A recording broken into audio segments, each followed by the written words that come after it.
요즘 대한민국의 최대 화두는 아마도 출산율일 겁니다. 가임 기간에 여성이 평생 낳을 것으로 예상되는 합계 출산율은 2022년 기준 0.778명으로 가임 기간에 여성 1명이 평생 1명의 아이도 낳지 않는다는 의미입니다. 그리고 이 분야에서 한국은 2013년 OECD 국가 중 꼴찌를 기록한 이래로 한 번도 바뀌지 않았습니다. 양육비용, 경력단절 등등 여러 이유가 있겠지만 이를 단순히 여성 탓으로 돌릴 수는 없습니다. 사회 구조적으로 바뀌지 않는 이상 출산율이 회복되지는 않을 테니까요. 그래서 건국 이후 최대 위기라는 말이 나오고 있는데 이게 쉽게 나아지지 않는 이유는 애초에 결혼을 하지 않기 때문입니다.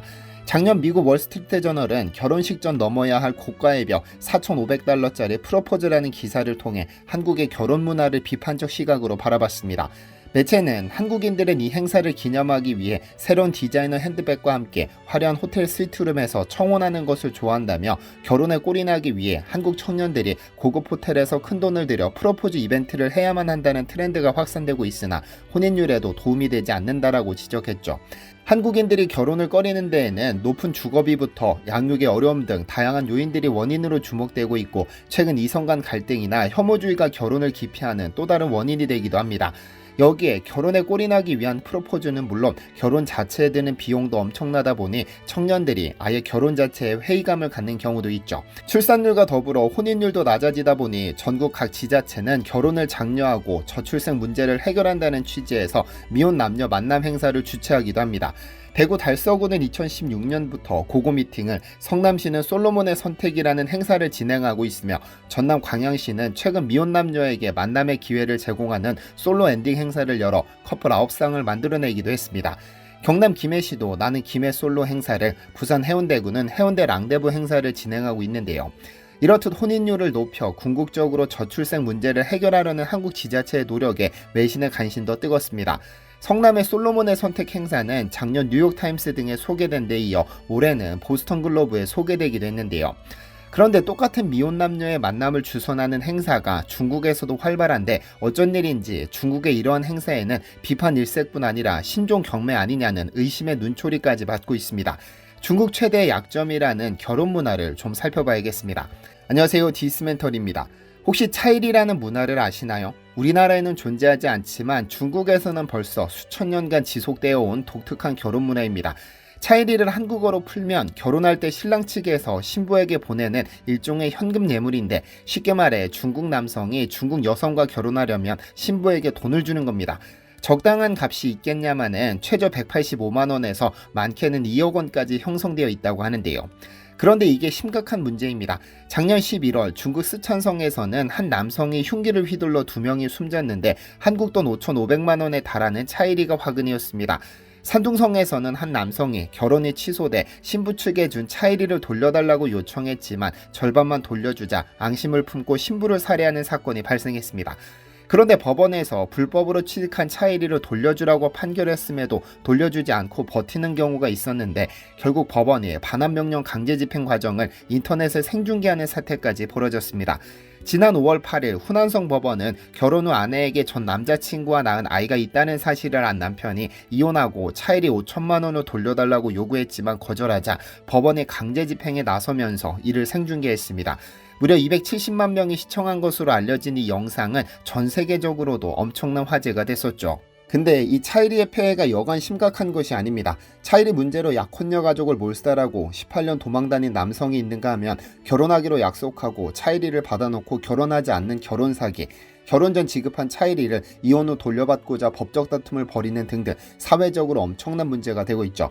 특히 남성들은 결혼에 대해 지나치게 무거운 경제적 부담을 질 뿐 아니라 아들을 둔 부모들은 아들을 둔 죄로 차일이 마련을 위해 평생 빈곤의 수렁텅이에 빠지기도 하고 딸을 둔 부모는 이를 재테크 수단으로 삼기도 합니다. 전체 인구의 약 80%가 차일이를 당연시하다 보니 차일이를 마련하지 못하는 남성들은 여성들이 거들떠보지도 않는 겁니다. 불과 1년 전까지 인구수 세계 1위 국가에서 벌어지는 일입니다. 상황이 이렇다 보니 중국 사법당국이 직접 나서서 차일이 분쟁 재판에 관한 규정까지 만들어 올해 2월부터 적용에 들어갔습니다. 재물을 얻을 목적으로 결혼할 경우 상대방이 돈을 돌려달라고 요청하면 인민법원은 이를 지지한다는 내용이죠. 최근 몇 년 동안 중국 각 지역에서 예물 관련 분쟁이 급증하면서 이와 관련한 차일이의 인정 범위, 반환 원칙, 소송 대상 자격 등 중요하면서도 풀기 어려웠던 난제를 최고법으로 공포한 겁니다. 그런데 도대체 이해할 수 없는 이런 문화가 왜 여전히 존재하는 걸까요? 중국이니까 그렇다고 말할 수도 있지만 분명 이유는 있습니다. 대표적으로 남녀 성비 불균형 때문인데요. 1949년부터 1970년까지 여자 100명당 남자는 107명 정도였으며 남자가 여자보다 2200만 명 이상 많았습니다. 중국은 남아 선호가 강한 국가로 여성이 의료 혜택을 받지 못해 사망에 이르거나 또는 당시 의료가 낙후되었던 것을 감안할 때 선택적 낙태보다는 여아의 호적을 등록하지 않았을 것으로 추정할 수 있습니다. 더 큰 문제는 1980년부터 2015년까지 36년간 한자녀 정책, 즉 산하를 제한하면서입니다. 이 기간 남성이 여성보다 평균 3,347만 명 많았으며 2000년과 2006년 두 차례 남녀의 성비 격차는 4천만 명 이상이었죠. 아무래도 1대1 비율이 아니다 보니 결혼을 원하는 남성일수록 높은 차이리를 지불하려 할 것이고 이것이 한 해의 능력으로 비춰져 여성들의 전체적인 기준점이 높아진 것도 한몫할 겁니다. 이를 과도한 물질주의의 폐해로 보는 학자들이 있는데 이 때문에 일종의 인간경매가 이뤄지는 경우도 있습니다. 한국의 연애 매칭 프로그램이 같은 비율의 남녀를 출연시키거나 아주 가끔 불균형한 비율로 출연시켜 큰 인기를 끌지만 중국에서는 여성 한 명을 아예 경매 상품처럼 세워놓고 남성들과 짝을 지어주는 행사가 큰 인기를 끌고 있습니다. 소위 왕씨 할머니 공개 중매 행사인데요. 현재 중국 허난성 카이퐁시는 젊은 중국인들 사이에서 짝짓기의 성지가 됐는데 전국 각지에서 젊은 남녀들이 짝을 짓기 위해 이곳으로 몰려오면서 그야말로 핫플이 됐는데요.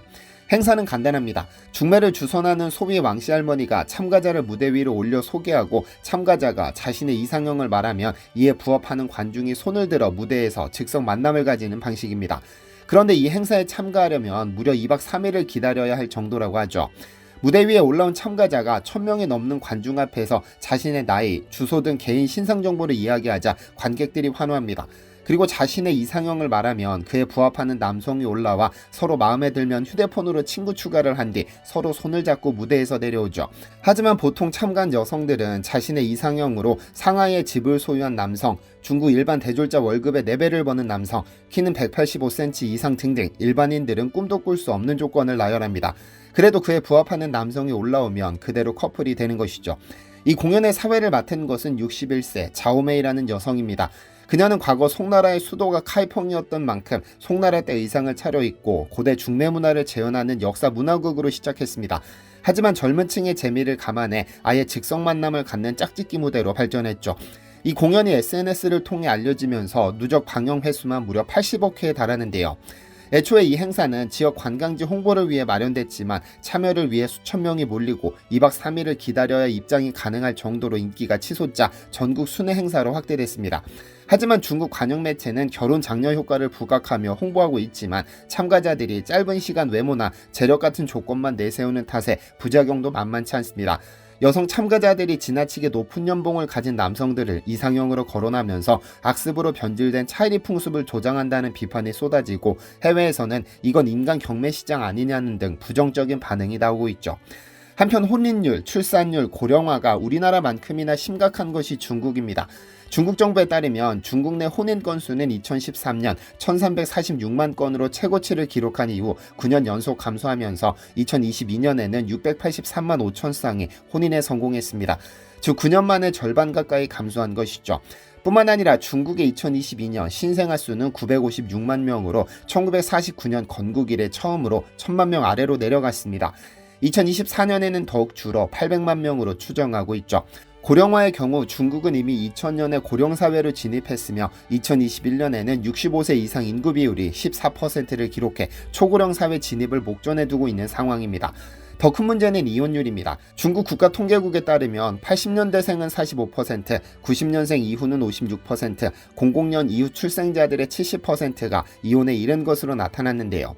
즉 젊은 부부일수록 이혼율이 높다는 의미, 이혼이 얼마나 일상화된 것인지 이혼하는 부부가 모든 과정을 영상으로 찍어 공유한다든가 일가 친척을 불러 모아 이혼식을 하는 등 새로운 문화가 생겨나고 있습니다. 이에 충칭시가 이혼을 막기 위해 의무적으로 30일의 숙려기간 제도를 도입하자 국가가 과도하게 통제한다며 논란에 휩싸이기도 했습니다. 2023년 기준 중국의 인구는 14억 1175만 명으로 여전히 어마어마한 숫자를 자랑합니다. 그러나 속을 보면 다릅니다. 2022년 대비 85만 명이 줄었으니까요. 중국의 인구가 감소한 것은 딱 한 번 있었습니다. 1958년 중국에서는 대약진 운동이 시작됐는데 마오쩌둥 주도하에 실시된 이 운동은 전 인민을 동원해 강철, 전력, 석탄 생산을 대폭 늘려 15년 후 중국을 침략했던 영국을 따라잡는다는 목표로 추진됐습니다. 그러면서 농촌에서 인력을 차출해 도시로 보냈는데 이는 재앙적인 결과를 불러왔습니다. 농촌 인구의 급격한 도시 유입은 생필품 부족 현상은 물론 농촌 생산력을 급격하게 하락시키며 농업 경제의 파탄을 불러왔습니다. 잘 살아보자며 시작한 대약진운동은 전개 3년 만에 3천만 명이 굶어 죽는 전대미문의 기근을 불러왔죠. 결국 재앙으로 끝난 이 대약진운동으로 마오쩌둥은 권력의 전면에서 물러났고 중국 전체 경제적, 문화적 수준을 20년 이상 퇴보시켰다는 비판을 받았습니다. 이때 이후로 계속해서 인구가 줄어든 적이 없지만 60년 만에 또다시 인구가 줄기 시작했습니다. 그래서 세계 1위 인구대국이라는 지위도 인도에 넘겨주고 말았죠. 미국의 지정학 분석가인 피터 자이안은 한 언론과의 인터뷰에서 중국은 자신의 경제적 생계를 유지하기 위해 충분한 인구 성장을 하지 못하고 있기 때문에 경제적 붕괴의 직전에 놓여 있다며 2030년 이전에 경제적으로 붕괴할지도 모른다는 예측을 내놓기도 했는데요. 이 영상은 단순히 중국의 몰락을 기뻐하자는 취지로 만든 것이 아닙니다. 중국에 버금갈 정도로 심각한 것이 한국인 만큼 어떻게 하면 이 위기를 타개할 수 있을지 함께 논의해보자는 취지에서 제작해봤습니다. 자유롭게 여러분들의 의견을 개진해 주시면 감사하겠습니다. 시청해주셔서 감사합니다. 디시멘터리에서는 여러분의 제보를 기다립니다. 제 채널에서 다뤘으면 좋겠는 뉴스 또는 널리 알려졌으면 하는 영상은 디시멘터리 네이버.com으로 보내주시면 소중히 제작하겠습니다. 시청해주셔서 감사합니다.